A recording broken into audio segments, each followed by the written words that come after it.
I am Daniel Lucas, and welcome to Abstract Essay. Abstract Essay is created to empower artists like us, just like my guest today. He is the author of Manhattan Rising.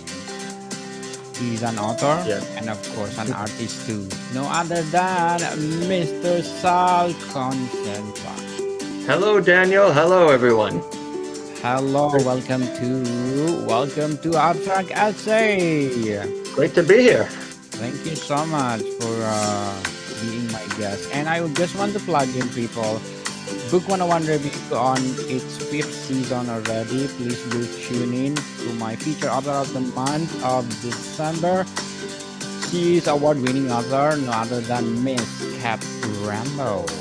And tune in for my feature author of the month of January 2025. Is he is a best-selling and, of course, award-winning author. So tune in, people. Book 101 review, and of course my interview with Mr. Sal Consenza about Manhattan, the Rising War. So, Mr. Sal, can you please introduce more about yourself? Yes, so I'm a painter. I've been painting since I was very young. I'm also a professor of interior design history and interior design studio and architecture at ASU, which is Arizona State University. And as you mentioned, I'm an author. My first book, and here's my shameless plug once more, is Yes. called Manhattan: The Rising War, which is a sort of novelization of some of my paintings. So, welcome to Abstract Essay. Mm. Can we scrutinize one of your many of your paintings then? Please scrutinize me. I need scrutiny. No. So should I share screen again? Yeah, please. Okay, let me hit share. Let me go here. So I have a series here. I don't know if you can see all of them together right here. Yes, we can Maybe see I it. could.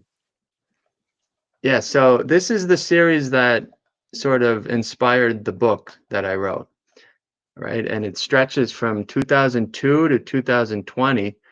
It's a sort of reaction to 9/11, this story. Um, but again, the buildings, here they are. These are the buildings from the book, but here they are in painted form, right? So this is the Empire State Building, Chrysler Building. These two are lovers, right? They're an architectural power couple. Here you have Lady Liberty, who's sort of the Yoda of the city, right? Yes. Sort of the wisest one of all of them. You have UN building here, who's sort of obviously the diplomat, right? But you also have these various other characters, a whole cast of different architectural characters that populate the city. And they live and coexist with humans. So here you have the people, right? So there's this symbiotic relationship between human and building in this story. So again, it's a series of five, and each one has its own sort of plot, right? Plot-driven component. Um, but I would classify these paintings as surrealist, but they're also sort of fantasy, right? Each one was made using acrylic paint. I've never really used oil too often. I'm not really comfortable with it, but with acrylic paint, I love. I love to work with it. So, how do you decide on the color palette for your painting? Well, so for this series, and actually, let me go to the first. So each one has a sort of dominant color, right? If you could kind of see it from here, that happened way back when. I would say around 2000. Well, I did this one in 2005. I knew that this one was going to be the brightest one, the background. This one was dark, right? And actually, here, wait. To answer your question, actually, the sky, the sky in each piece is what determines the mood and the color palette. So in this one, you have this very sort of uplifting looking sky, right, with very pungent, bright colors. But then there are these sort of tears in the sky that are alluding to potential darkness to come, right? And that's why in this one, it's a dark sky and sort of, you know how they talk about war as being a theater, Yes. right? Yeah, so I sort of took that literally and I turned the sky into almost like a curtain call or something, right? This backdrop of war going on, and it's very sort of stage-like, theatrical. And then in this one, the sky is frenetic, it's hellish, Hellish, right? This one I remember was inspired by Michelangelo and the fresco that he did at the Sistine Chapel on the back wall, the Last Judgment fresco. He did a depiction of hell that I was inspired by, and I sort of created a variation on that sky that Michelangelo did, right? And then in this one, the city below, here's Manhattan Island, it's been conquered by the antagonists, the villains in this story. And so the sky is very dreary. But at the same time, you have the buildings staging a reprisal, right? They're coming back.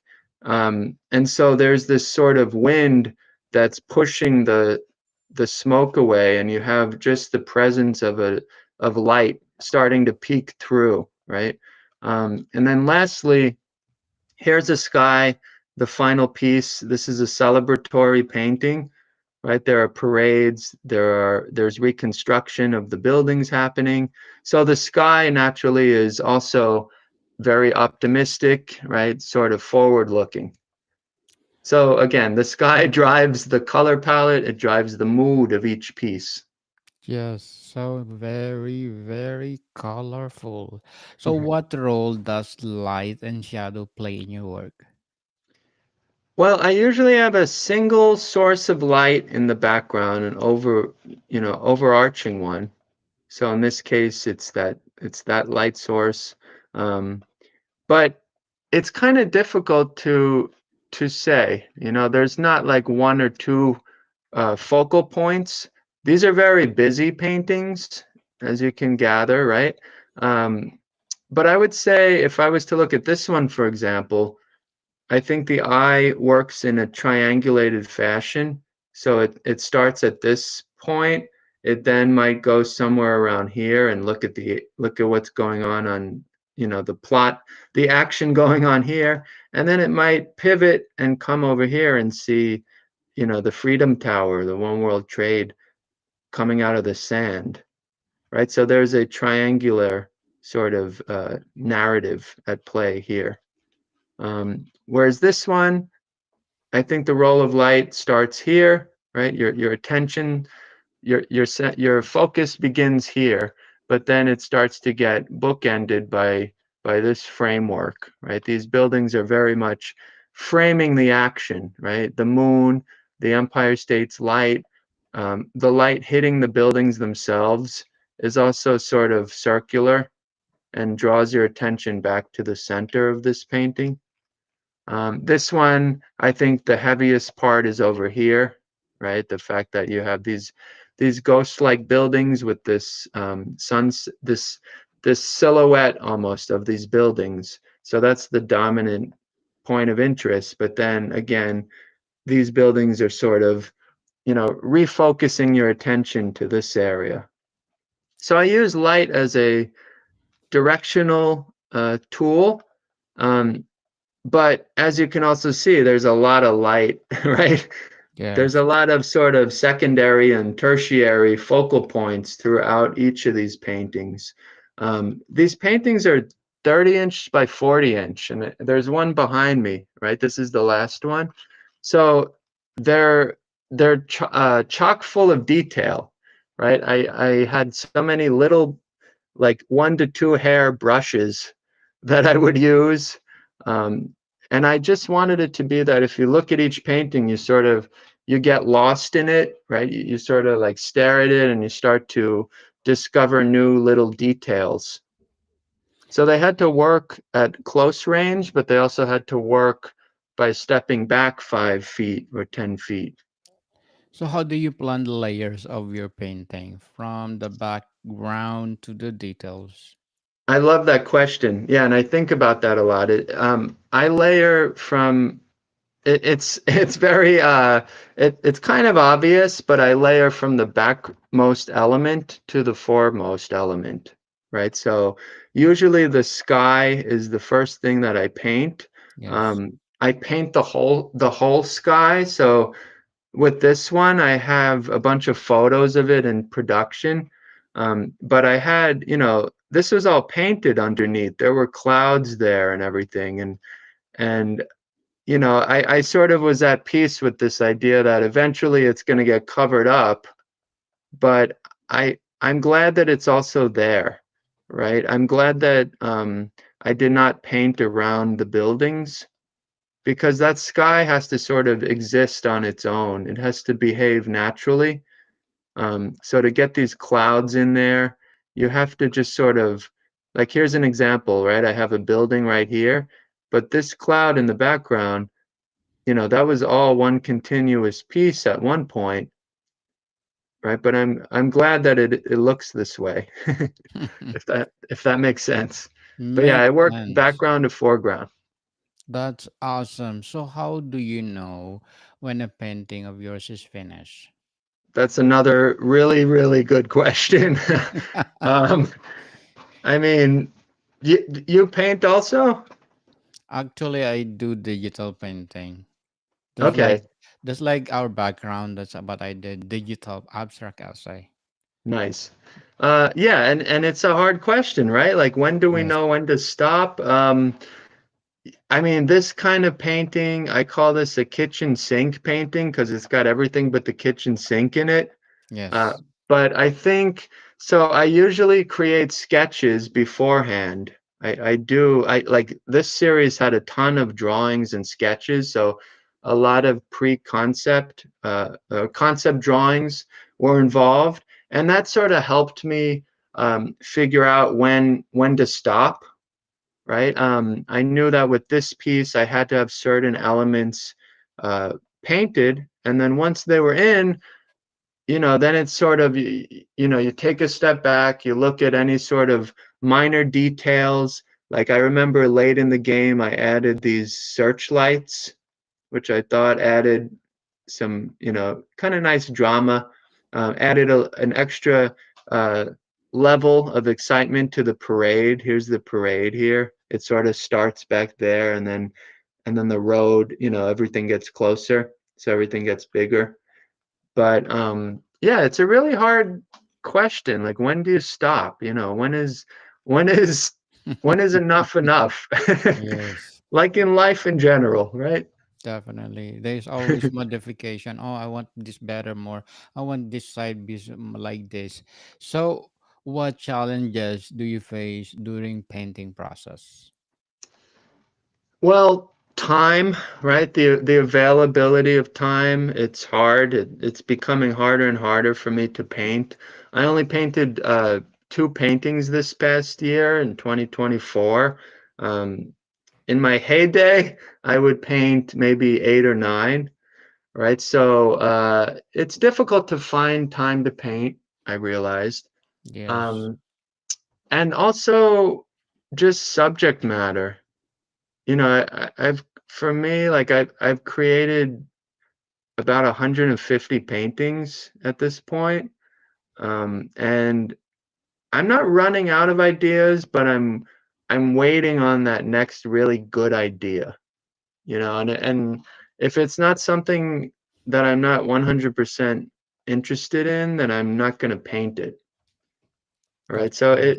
I don't know. It's kind of a conundrum. I need to just like pick up a paintbrush and just get a canvas and just start.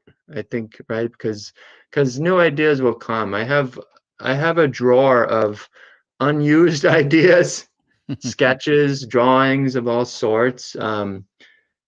But I'm at a point where, I'm really serious about these paintings. And if I'm not, again, if I don't believe in them, then I'm not going to pursue them. Definitely. These these obviously I believed in, right? I believe in these a great deal. Um, Yes. and I have, I have others, as you can see, like I believed in these as well.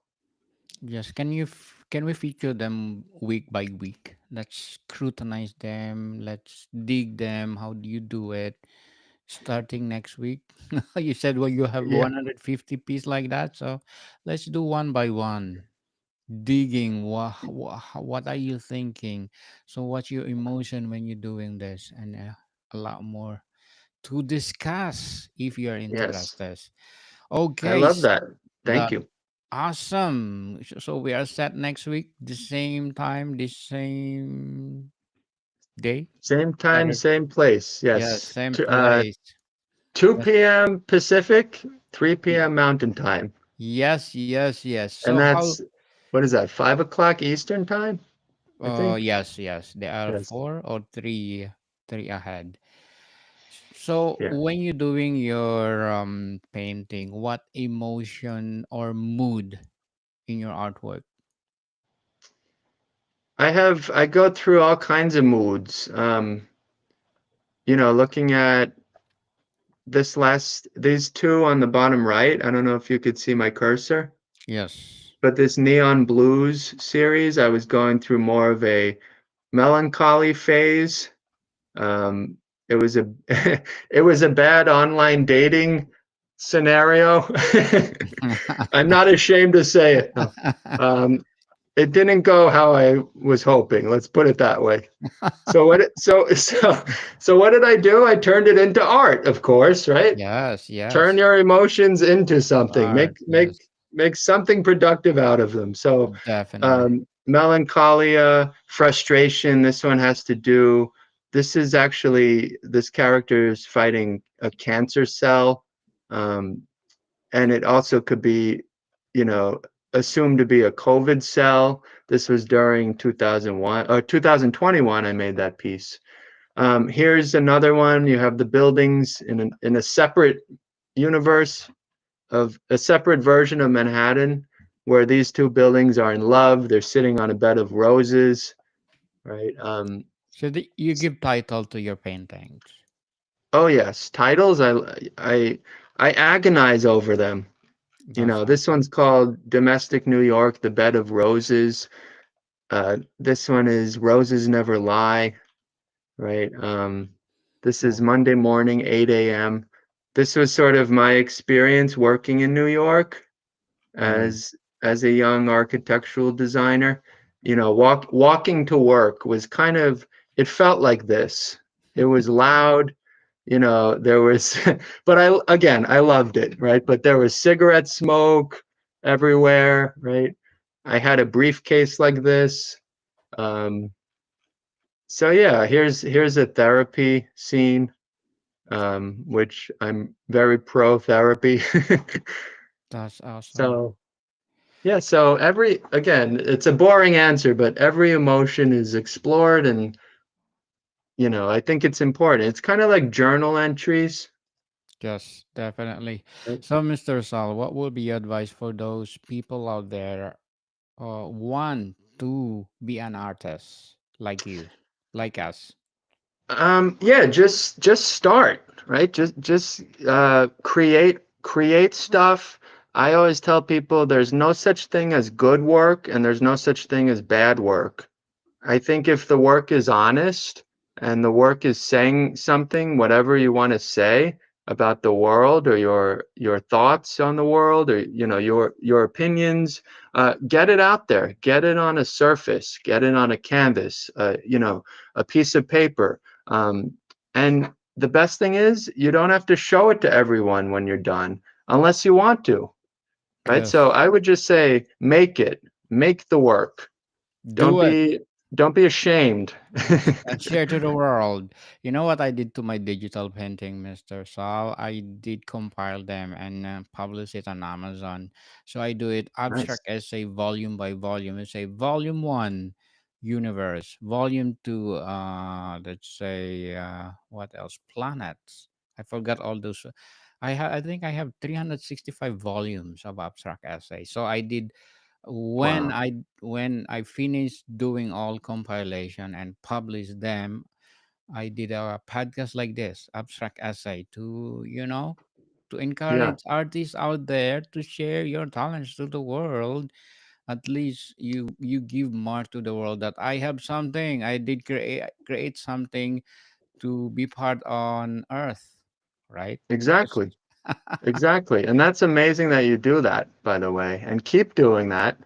Thank you. And Thank you. there's a reason why we have, there's a reason why we know about figures from history. It's through the work that they create, Yes. right? Or through the work that they force others to create for them. Look at the pyramids of Giza, right? Yes. But the fact that we have these pieces and we have works by Leonardo da Vinci, we could sort of tell something about their personality by the work they produced. So if we did not have that work, we would be left in the dark. We would have question Yes. marks, right? We wouldn't be aware of our own history as a human force, as a species. Definitely. So, Mr. Sal, what will be your short-term and long-term goals in being an artist? Well, for me right now, it's my short term is finding that next great idea that I will, as I mentioned, right, that I will totally be enamored by and want to paint. And I haven't found it just yet. I'm looking. I have a couple of ideas, but that's short term. Long term, produce more paintings that I'm proud of. Um, Yes. I would love to. I've done a few examples of this, but how could my work sort of promote the greater good? How could it sort of help solve an issue? I've done like fundraisers in the past for various organizations that I believe in. I love that idea of using art as a form of empowerment. Um, so I'd like to do more of that. And then I think also writing my next novel, but getting those paintings to happen in conjunction. Speaking And of, and keep yes. teaching. And I'm Oh, teaching. yes. Of Yeah. course, Professor. Oh Speaking of yes. Speaking of fundraising, please do support my Food 101, not Food 101, my Book 101 Review Foundation. We're helping less fortunate children all over the world. We're giving education for less fortunate children because they are our generation to generation to come. Let's give them good Yes. education so that our generation will be like us. Yes, Artist, and author. please send me the link to that. I would like to contribute. Please, please. Thank you so much for all the authors that contributed to my foundation because I'm really dedicated to help less fortunate children because my aim to give them education, to give empower them because as I Mhm. said, they are our future generation. So to sum up our discussion, Mr. Sal, how do you reflect on the critic your works after it's completed? After the work is completed, I think, uh, I'm shocked that I created it and I finished it. Number one, Me too. again, the lack of time, right? Or this painting behind me Yes. it took me about 7 years. 7 years. Yeah, and because I'm very slow with it, I was meticulous, but I also lived in New York and I came here in Arizona. I worked on this only in Arizona, so I was not here all the time. So a lot of this one went through development hell, as they call it, right? Yes. Where it just took forever. Um, but so when this was done, I was like, oh, thank goodness I'm we done. had I finished it during lockdown, the pandemic lockdown. So it was kind of like I was forced to finish it, right? We had nothing else to do really. Yes. But, and then when one is done, when I'm done with it, then it's like, okay, what's the next one? What am I going to do next? Because there's that rush of, it's kind of like you get a high from working on one. Like Yes. the process of making it is more exciting than finishing, I think, than being done with the painting. Yes, my abstract essay is also a product of pandemic, so Mm. we're the same. So, Mr. Saul, can you please invite our listeners to support your, well, book, your novel? Oh, yes. So if you'd like to support my book, it's called Manhattan: The Rising War. It's available on a small little mom and pop shop called Amazon. I don't know. But if you're local to Arizona, it's at Changing Hands Bookstore in Tempe, Arizona. It's also on, Walmart.com and BarnesandNoble.com and all of those other giant conglomerates. But I appreciate the support. I put a lot of my life into this book.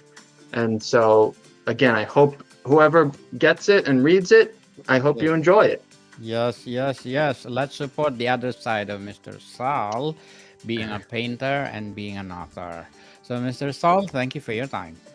Thank you, Daniel. I appreciate it. Tune in next week. Another masterpiece of Mr. Saul we can scrutinize. More to Yes. come, people. More to come, people. See you soon. Thank you. You know what, Mr. Saul? I have a lot of podcasts to maintain every week. So thank I God figured. you, yeah,